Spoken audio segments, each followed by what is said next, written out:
right. Welcome everyone to Soulmates and Suitcases. This is episode 29. My name is Lisa Brierly, and I'm a co-host of Soulmates and Suitcases with my husband beside me, Scott Brierly. And you can find this podcast if you're watching it on YouTube. Awesome. Also, the audio version is on Spotify, so you can find that under Soulmates and Suitcases. And we're excited about our conversation today. I know I'll have some connections with Betsy today when she shares her story. And I'm excited to kind of get into this kind of heart-centered, I think a very power-driven person who wants to really share her story because I'm excited to have her let you know about her amazing movement's name. So welcome, Betsy Wurzel, or Wurzel, as we like to say sometimes. Thank you, Lisa and Scott. It's such an honor to be on your show, and thank you for having me. I appreciate it. You're very welcome. Welcome. Let's start off with the name of your movement and what inspired you to start this movement. Okay, I don't know. I'm going to show you a picture of who inspired me. Can you see a picture of Matt? Yeah, Yes. very good, actually. Okay. Yes. Um, Thank you. That was my husband, Matthew Sloan, and Matt was my catalyst and will always be my inspiration of why I do what I do. I named my group on Facebook. It's a support group for caregivers, which started in 2019. The years go by so fast. And it's called hashtag Kick Alzheimer's Ass Movement. And people say, "Oh, did you name it that, Betsy?" I said, "Well, because Alzheimer's affected my life. It's a dementia that affected my mother-in-law, my dad, and my husband at early onset. And either I was going to kick Alzheimer's rear end or it was going to kick mine. And I was not going to let it defeat me.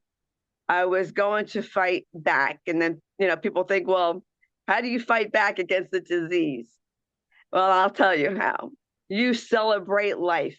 You live your life, and whether it's you who has whatever diagnosis, doesn't have to be Alzheimer's, whatever you have, or your loved one, don't sit around and wait to die.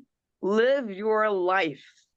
And I really wish I understood that 15 years ago when Matt was first diagnosed, because I was so worried. How am I going to handle it? What is he going to be like? What am I going to do?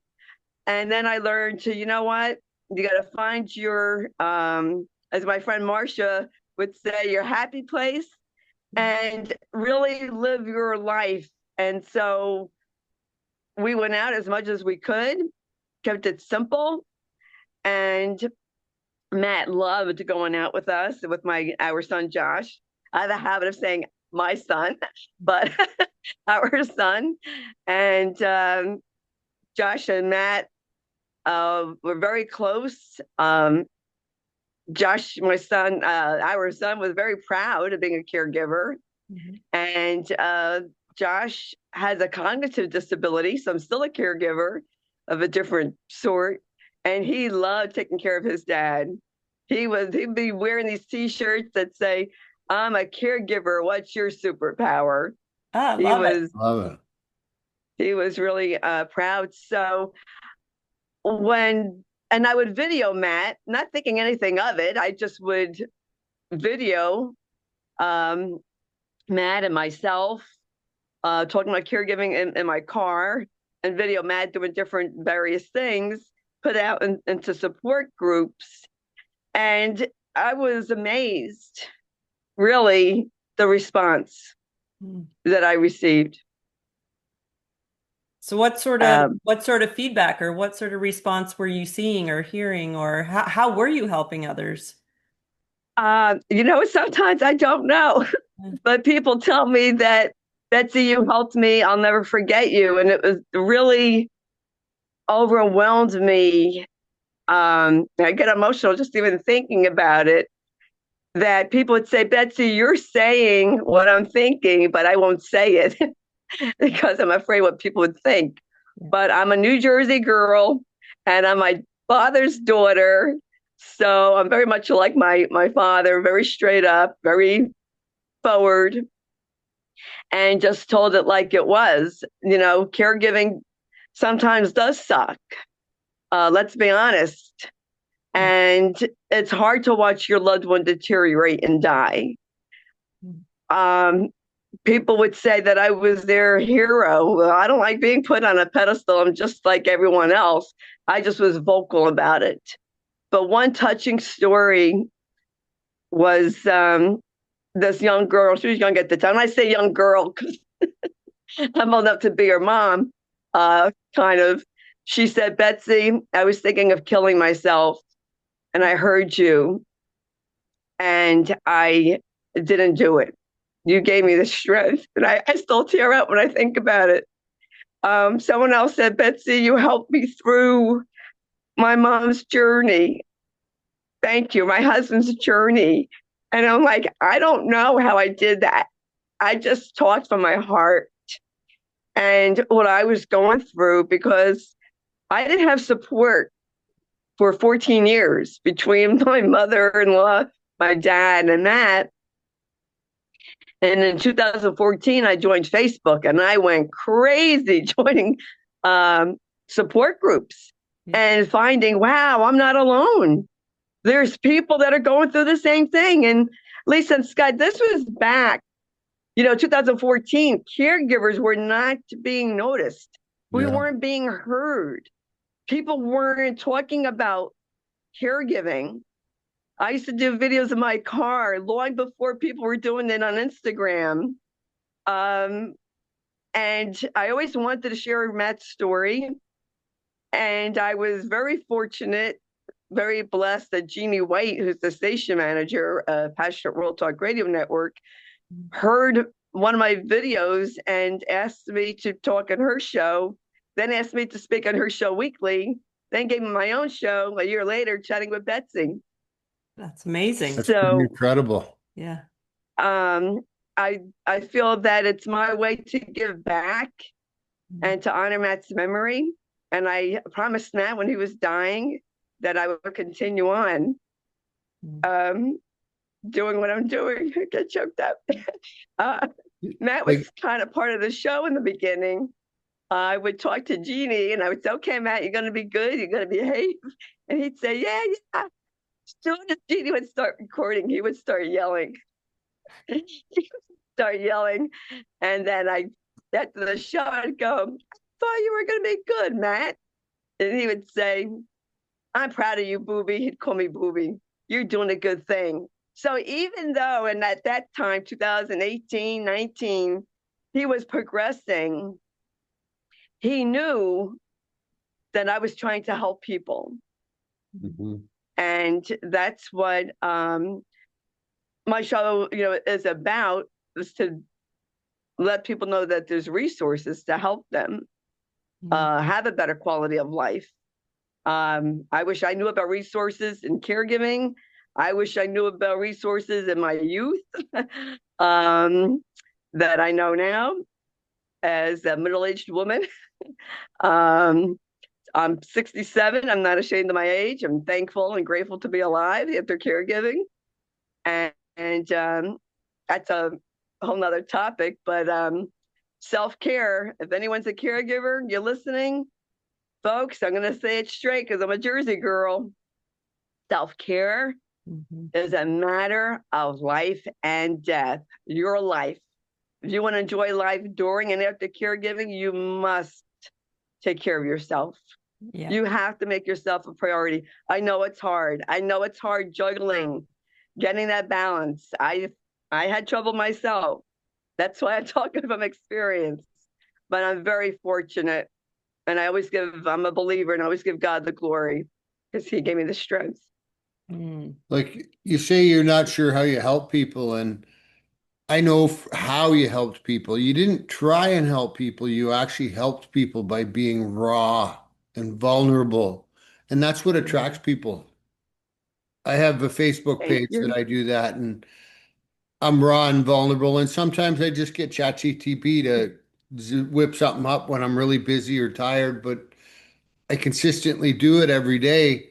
So the followers I'm slowly getting that, and I have people tell me, I love getting up in the morning and reading your little blurb that you write. Mm. And it Mhm. just starts my day. And that's, I know I'm making an impact. Am I doing tons? Not really, but you know what? One message could save somebody's life, like you were talking about. Yes. You know, I know that you guys just started your podcast, Yeah. and you know what? Hang in there, do your thing. Don't worry about what anyone else is doing because you never know Yeah. who is listening. Nope. Yeah. You really don't, Mhm. or whose life you affect. I tell you this amazing story on Instagram of someone following me, and she goes, "Betsy, I heard you on another podcast, and I looked you up." She said, "I love hearing your voice." Now I can't imagine anyone loving my voice because I don't even like my own voice. Uh, but she said, "I really love what you say," and she goes, "You are a great interviewer." And she used to be an interviewer herself, or when she lived up in Maine, she was on one of those channels up there. But I was so touched. Like you just don't know. No. Um, the ripples, excuse me, we all create ripples, whether it's for the good or the negative. Yeah. But we do, and we don't know who we are helping, Exactly. um, at all. And I just, love being a connector to people. Um, and I just, it was always in me. But I guess if you're a born natural caregiver, I am one. I worked as a nurse. I was always caregiving, always taking care of people. It's just my nature. Mm. Not everyone's nature is like that, but mine just is.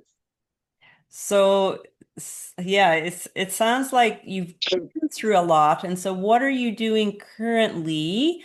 And what's kind of your future look for, helping others in that caregiving field?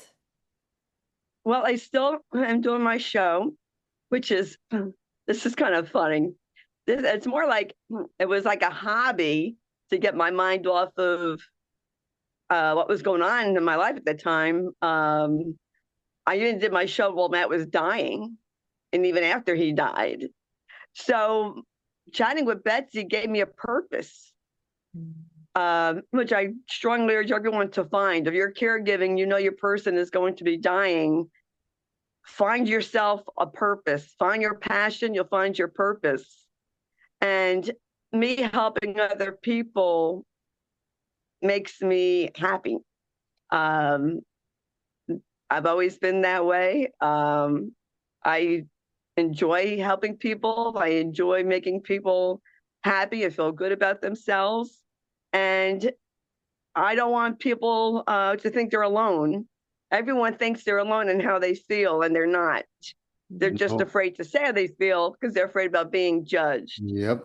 Well, I guess I don't care about being judged because I say exactly uh, how I feel. And I like to encourage people, be an advocate, educate yourself on whatever disease your loved one has, their condition, so you could be an advocate. I had to be an advocate for my son, my mother-in-law, myself, and Matt. And I didn't think that I had it in me Mm. to be a mama bear, but I am a mama bear. Yes, I recently last summer So got I still do my group, you do. and people know they can reach out to me, and doing my show. And I'm grateful for the opportunity to have a platform for other people to be able to use their voice. It's a shame. When I was trying to get Matt's story told, nobody would let me on their show. You couldn't, I couldn't get on any, really. It took a long time for people to get me on their show. So, and thank you for having me, and I'm going to return the favor. Yes. Excuse me, and have you guys on my show, because I want to give people the opportunity. And it's really a shame when podcasters don't let people on who have, a struggle. Mm. Maybe they had an unfortunate tragedy and now they have a nonprofit. They're helping other people. We need to give people a voice. And I really have to thank Lillian Caldwell, who's the CEO of Passion World Talk Radio Network. She created her internet station to give people a voice, the opportunity to use their voice, because nobody would give her an opportunity. Mm. And back when I talked on Gina White's show in 2018, caregivers were not forthcoming like they are today. It was very difficult getting caregivers to talk. Even if they could be anonymous, they didn't want to talk. They didn't want to share their story. There was a lot of stigma, a lot of shame for whatever reason. And I'm like, I used to do videos. I'm like, you know what? Get out of your dementia closet. Let's put this disease in the spotlight, shine a light on it. Let's make it personal. Let's put a face and a name to a disease. Mm-hmm. And people started eventually doing that. And now you see a lot on social media. Even with grieving, I talked about grieving when nobody wanted to hear about it. Now you see a lot about grieving. I celebrated my anniversary. Why can't you celebrate your anniversary even though your loved one is gone? Yes. What are you supposed to do? Forget you spent half your life with them? No. You celebrate exactly. Their birthday. Yeah, so I celebrate Matt's birthday. I don't care if people think I'm cuckoo. Go ahead. They can think whatever they want. But everybody's their own kind of cuckoo. Yeah. Every single person has their own cuckoo-ness. True.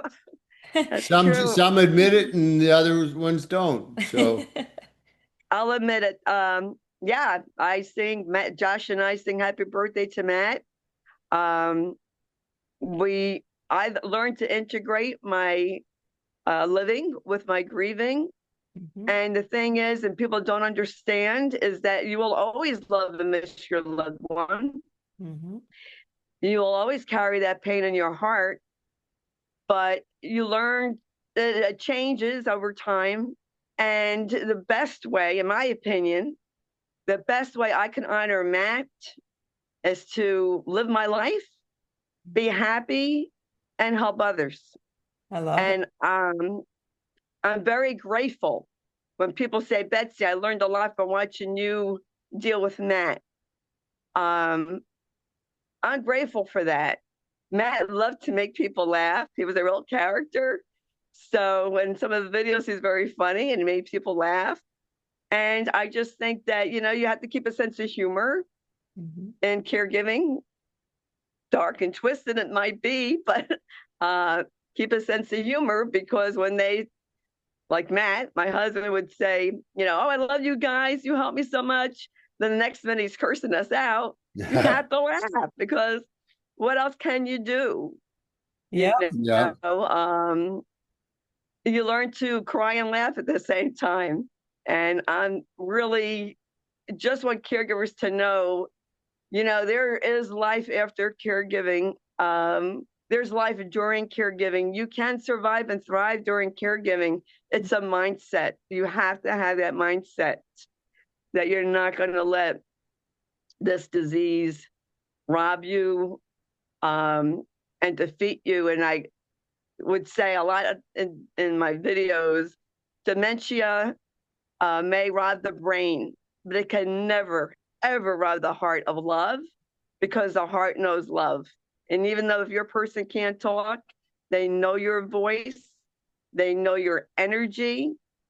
Touch them, talk to them, tell them who you are, and celebrate, even if they don't remember. We celebrated everything. I love that. Absolutely love that. And I had said at the top of the show that I believe I have a connection with you. So when I was probably a teenager, my grandmother had dementia, and we cared for her in our house, and it became too much because she would end up at the neighbor's yard, and she would end up in their house, and we had to lock our cupboards. Like there was a lot going on. It was too much for a family of six to look after at the time, and it was really hard to we had taken her into a home so she could be properly kind of cared for and looked after. And my dad is her only son.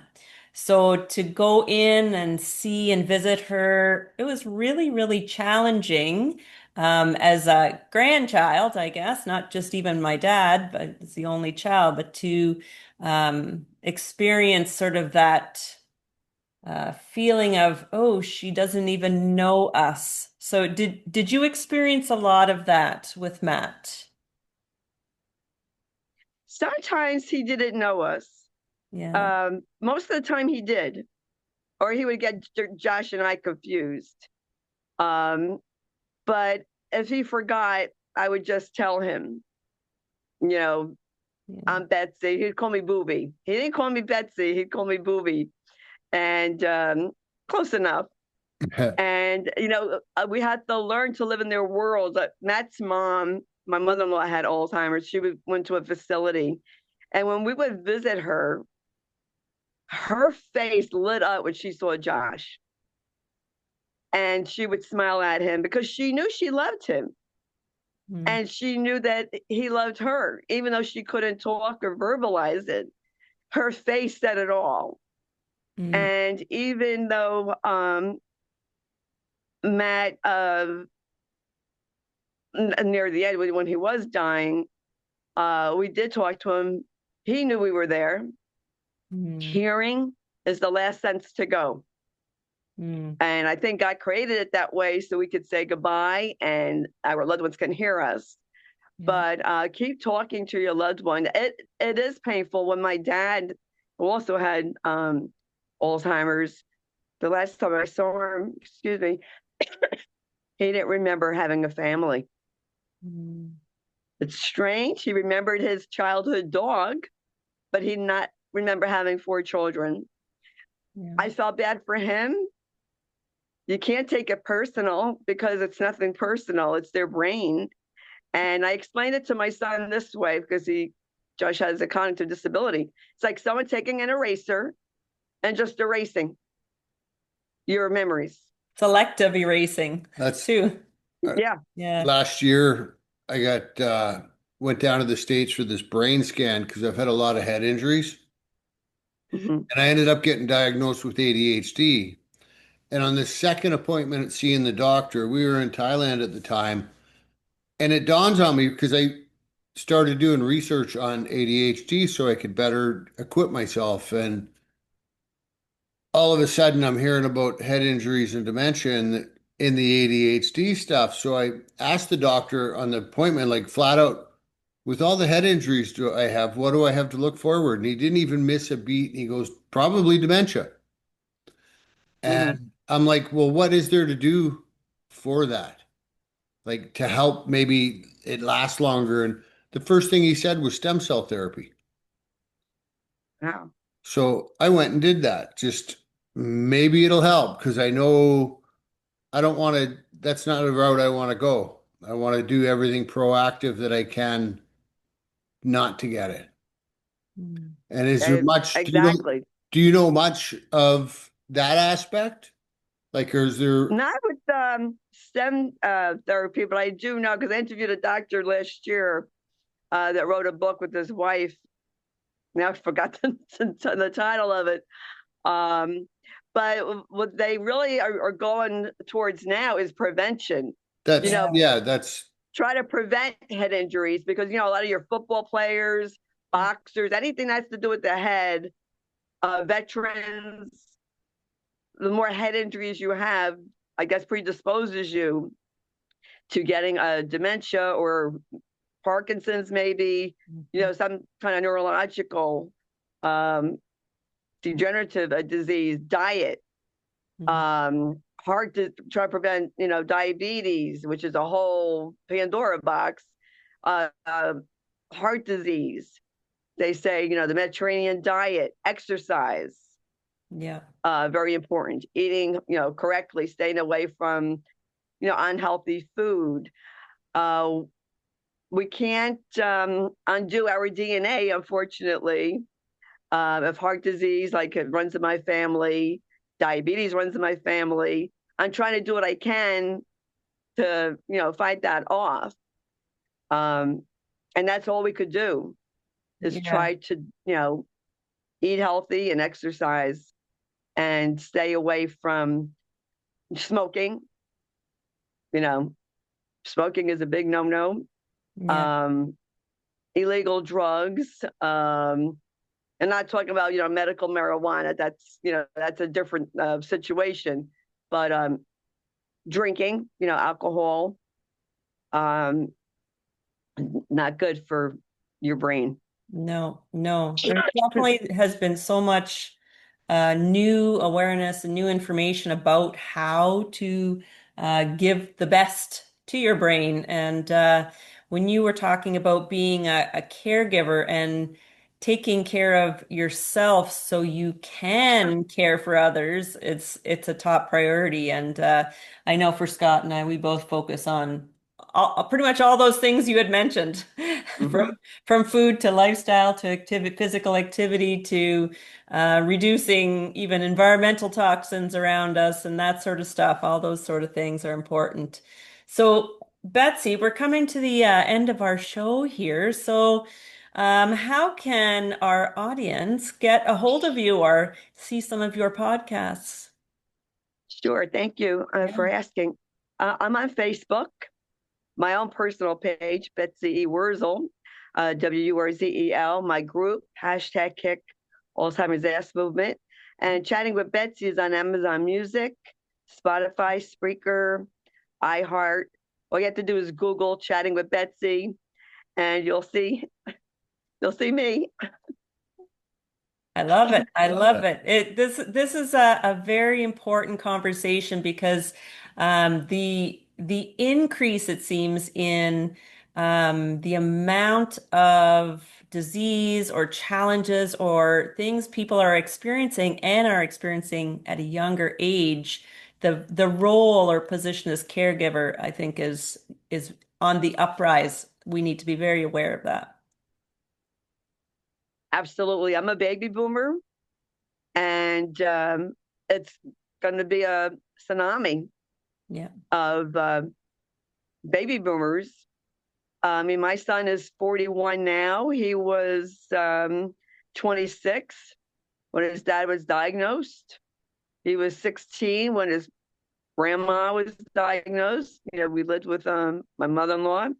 And so, we could teach valuable life lessons to our children through caregiving. Yeah. But caregiving, folks, is stressful. Stress isn't good for you. And that's why you need to de-stress, even if it's breathing. Believe me, many times I went in the bathroom and did my deep breathing.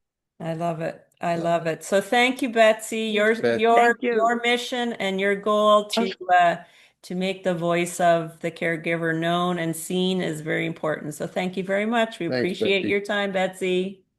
Oh, you're welcome. Thank you. I appreciate you guys. Thank All you for right. having See me. you Take care. soon. Thank you. See ya. Bye-bye. Bye-bye.